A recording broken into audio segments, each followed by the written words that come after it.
Today's top story from the perspective of someone who's there.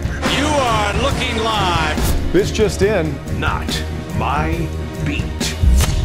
Michael Phillips with us from 910 The Fan in Richmond, MP on the mic. You know it, you love it, on the free Odyssey app every weekday from 10 a.m. to noon and every Monday after a game with us here on The Hoffman Show. Miguel, what an adventure that was yesterday. My goodness, yeah. I said on my show, I wish I were madder about this. Like, this is the sort of win that, like, if you're a real team, like, you just get blood-boiling mad over that, squandering that. And I can't do it. I'm trying my best, but I can't do it. Well, that was the weird thing for me was last night, we're doing Take Command, and I was not in a great mood. But at some point during the recording, Logan goes, well, you know, if the most important thing is Sam Howell, like, we're actually in good shape. And that's how I started the show today, is like, I know everyone wants to be mad, and we'll get to the mad stuff. But this Howell kid seems to still be on track to being real good. And if that's that, we all agree in a vacuum, like, that's the most important thing. Yesterday was a great day. Sam was amazing. Like, let's talk about a few of those throws. First quarter to Brian Robinson on the move, a little bit of sidearm to it. Like, not a lot of dudes that can do that. That was Mahomesian, if I may overhype the kid, which is unfair to him, I understand as well. I mean, it's one throw, but you're 100% correct. Like, that was Mahomesian. A game on the line, kid is just nails to De'Ami Brown down the field, exactly where it needs to be. You know, that shows you something about the kid and what you're working with here, and it makes you really excited and want to overlook that it's been 3 years and 10 games of just big play disasters on the defense, because, man, this kid is exciting. And look, he's the starter for the 2024 season right now. And I think it would take a lot to change my mind on that between now and then. Yeah, no, I think we're getting there. I mean, by the same token, I'm trying to remember that it's been now 11 games, 12 total for him as a starter, right? Or is it 10? No, 10 this year, 11 total with the Dallas game Correct. last year, because they're 4-6. Math, Michael, math.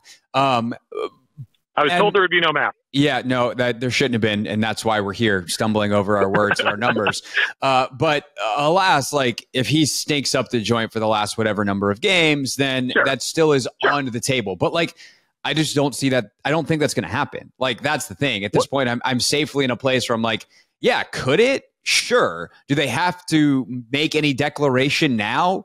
No, and nobody here is going to be in their jobs next year except for the owner anyway, or the director of senior VP of analytics, whatever Eugene Shen is. So, like, none of them saying it matters anyway. But as an analyst, like, yeah, it's pretty obvious that he is on track to being the guy. If I may gush over him further, you know, we had sacks again yesterday, right? Sacks were reintroduced. There were 3 of them. I felt like they were more manageable, and the one that almost knocked him out of field goal range, that's a dangerous one to take on a third down and you have 3 points on the board. I felt like the other 2, though, it didn't kill the game. It didn't just like destroy momentum or, you know, like, set them back irreparably. I wasn't scared every time he dropped back in the second half. They felt more like one-off instances. And I think he probably on the net should have averaged about 1 interception yesterday with the throws and the danger level he made. I think if you run that game back, he probably has one. But he's really done a nice job of minimizing those turnovers. 3 sacks, I think you can probably sustain at that level if he's also making the throws he made. It really cancels each other out or compensates in a way. 100%. And, like, yesterday's a day where I think if it's earlier this season, he takes 8 or 9 sacks. Like, there was pressure yesterday. And I just pulled up PFF real quick. Like, their pressure to sack ratio yesterday for him is 13.6%. That is very livable, as opposed to the 39% it was earlier this year. So he's literally cut his role in turning pressure into sacks by 2/3 to a third of what it was. So that is, to me, was the biggest question earlier in the season, because a lot of quarterbacks never go out of that. And he has already in 7-8 games since the number was that high grown out of it. So that's good. Michael, we've now reached the end of the good. Well, it's a great point by you that he did feel pressure. It wasn't that the Seahawks didn't pressure them. It was that he is learning and growing. I was always skeptical of this fatal flaw talk. Like, you worry about it, but there's been so few quarterbacks in this mobile quarterback era that it felt premature to declare that it's never fixable. It probably felt a little more right to say it hasn't been done yet. That's fair. That's fair. I mean, I do think that it is a trait that over the course of NFL history, and the scouts will tell you, like, that's one that's really hard to fix, but he's done it. So good job, Sam. Excellent work. You were that guy in college. You were that guy early in your pro career. And lo and behold, you've taken some coaching well. You've developed a feel for the pocket, and voila. On the other side of the ball, I'm actually curious, like, how obviously the statistics are terrible. The production is, at the end of the day, bad. They give up 498 yards. They give up 29 points. Like, those are not good numbers. But how poorly do you think the defense played yesterday? You know, you asked me a few weeks ago, and I think kind of got this conversation going regionally to an extent. Are the defensive players not as good as we think they are, or are the defensive coaches not good? And that question was rattling around in my brain yesterday, because you definitely had, like, and I'm thinking of, you know, obviously Logan be more qualified to break this down than me, but it on the last Metcalf completion, St. Juste plays him outside, you know, gives him all that inside leverage. Like, I struggle with that. I don't think he's coached to do that. Oh, I think he is in that situation, because you want to get, like, you don't want to give the sideline, like, you want to make him, like, you want to kill as much clock as possible, right? And you're supposed to have help in the middle. He has no help to the outside. So you're doing, I mean, like, St. Juste has struggled with leverage at other points this year, but I would think at that point, like, you're giving him that route with an hope to contest the catch. And if he does make it, you have help there. You can make a tackle, and hopefully the clock, you know, runs pretty close to out. Okay, I can buy that. That makes sense. Yeah, just right. Like, this dilemma of, like, how much of this is the players and their execution versus the coaches and putting them in those spots. I love that there was more pressure given, more pressure on Geno Smith yesterday, especially at some key moments. I liked that. But I come down to, is it both? Like, you know, how much of these guys do you want to keep the next year? Obviously, you're not keeping the coach. That's a given. We all understand that. But how many of these guys are legit starters for next year on a playoff team? And I don't think the number is as high as we thought it was coming into the season. No, I think that's 100% true. And that'll bring us to the offensive stuff in a second. But I think that, like, you look at a day like yesterday and you go, like, Percy Butler's not the worst safety you've ever seen, but he's not good enough to be an NFL starter on a good team. And David Mayo obviously is playing for Cody Barton. Like, he was a backup. He is a backup. Yep. But, and if he's a backup and has to start for a game, like, fine, he's now starting multiple games. That's going to eventually become a problem. And, like, even Benjamin St. Juste, who I feel like had a pretty rough one yesterday because he gets a bunch of plays made on him, it's because he's one position too high. If Benjamin St. Juste is your second corner in the NFL, I think you can be a good defense. If he's got to face DK Metcalf and A.J. Brown and, like, the best of the best every week, you're screwed. And that's what happened yesterday. In a lot of ways, it was almost better that St. Juste was the one swallowing that pill and not Forbes, because we've broken that kid enough this year. Yeah. St. Juste can handle it. He can bounce back from that. I think he's confident. He'll be fine long term, and he'll be what he is. I would have hated for Forbes to be the guy getting broken in key situations again. You're messing with the kid long term at this point if you do that. Right. Well, the referees really secured that one for you early. Good job. Oh, refs. Boy. That was terrible.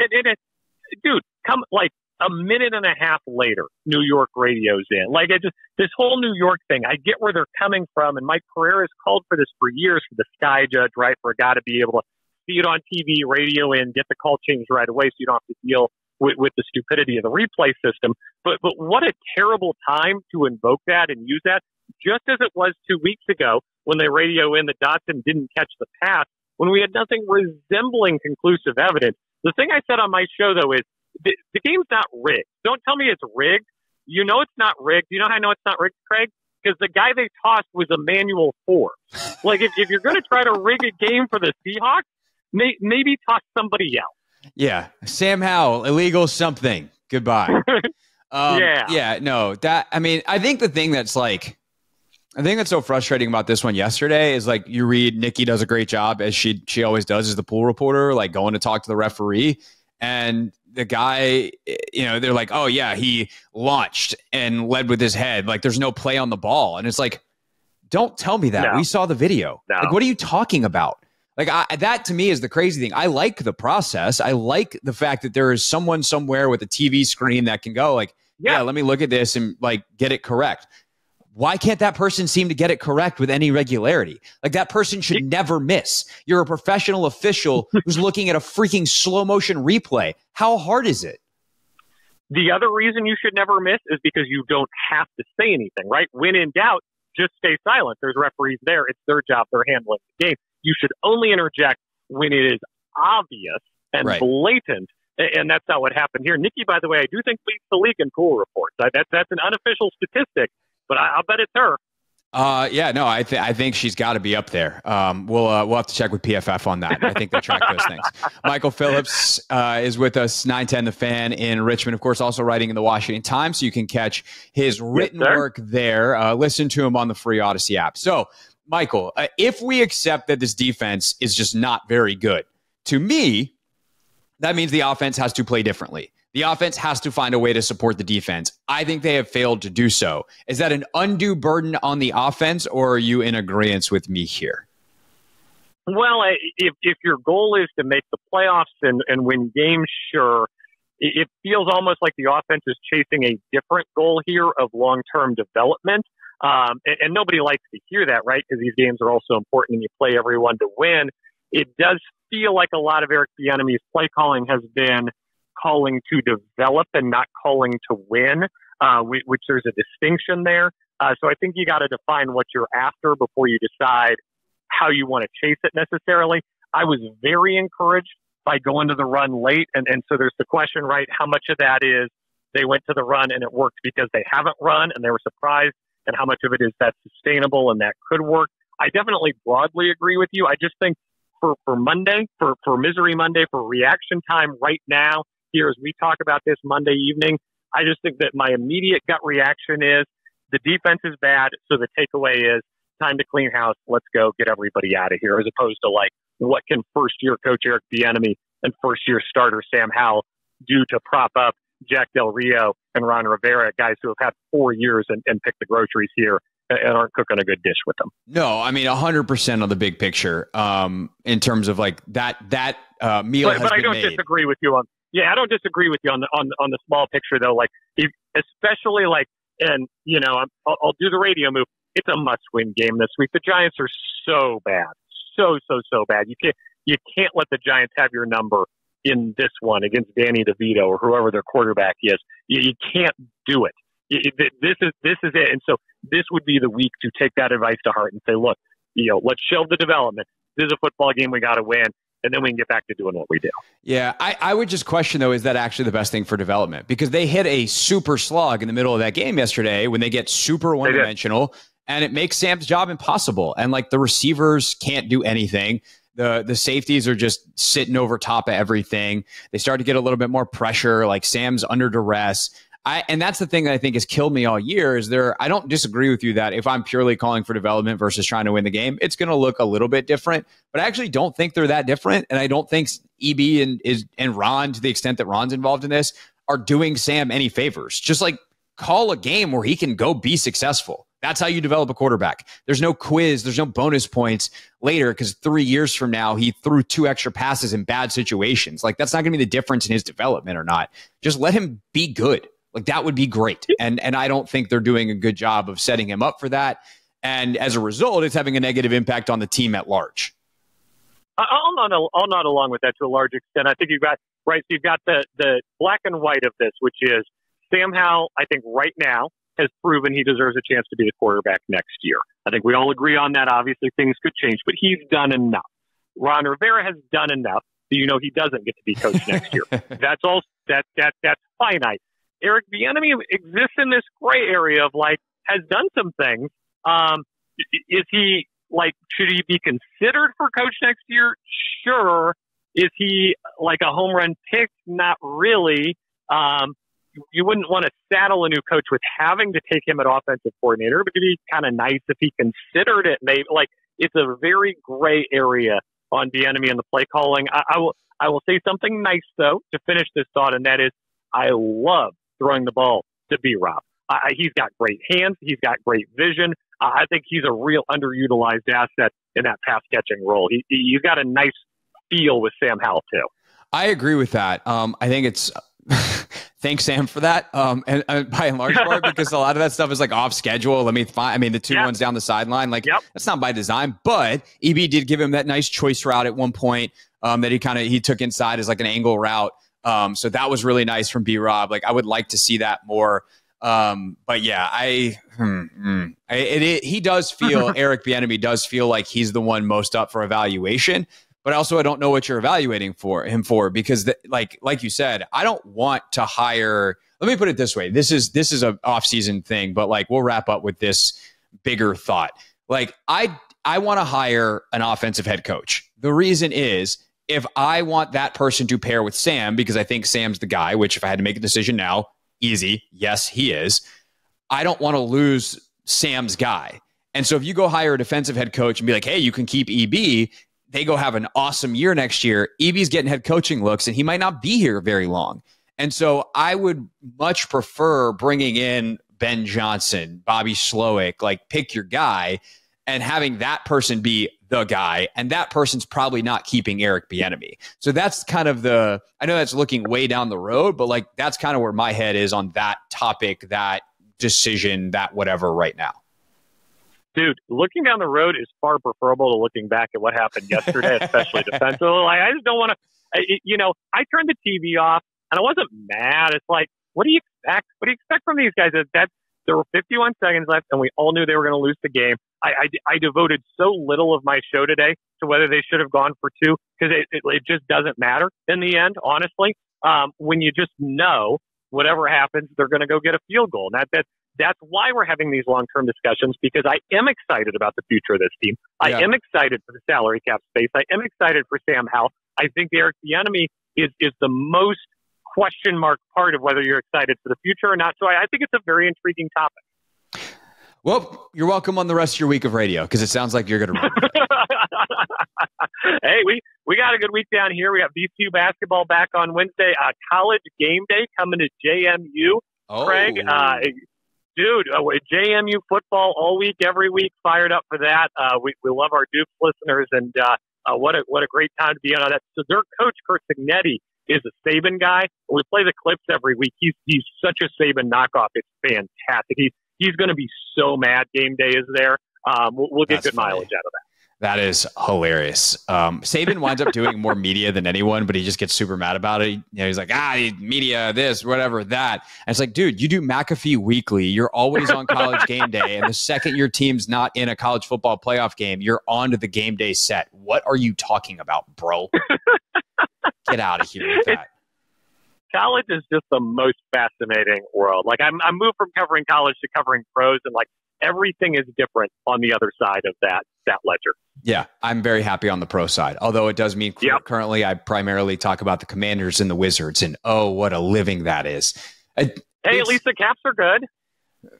Maybe a little bit. Sure. Let me rephrase that. At least Ovechkin scored 2 this weekend. But Michael, then you have to do math. I was told there would be no math. Yeah, that's why we don't do that. We don't talk about it. It's like, what's interesting about the Capitals? They're counting Ovechkin down to the all-time. Oh, they're counting? No, sorry, we're out on that. Just tell us when he gets there. We'll throw a parade. Sounds good for us. Michael Phillips, 910 The Fan in Richmond. Listen to him on the free Odyssey app daily, 10 a.m. to noon. And, of course, read his work in the Washington Times on the Commanders. Miguel, muchas gracias, and we will talk to you next Monday. De nada, hasta luego. This is the Hoffman Show on the Team 980 and the Odyssey app.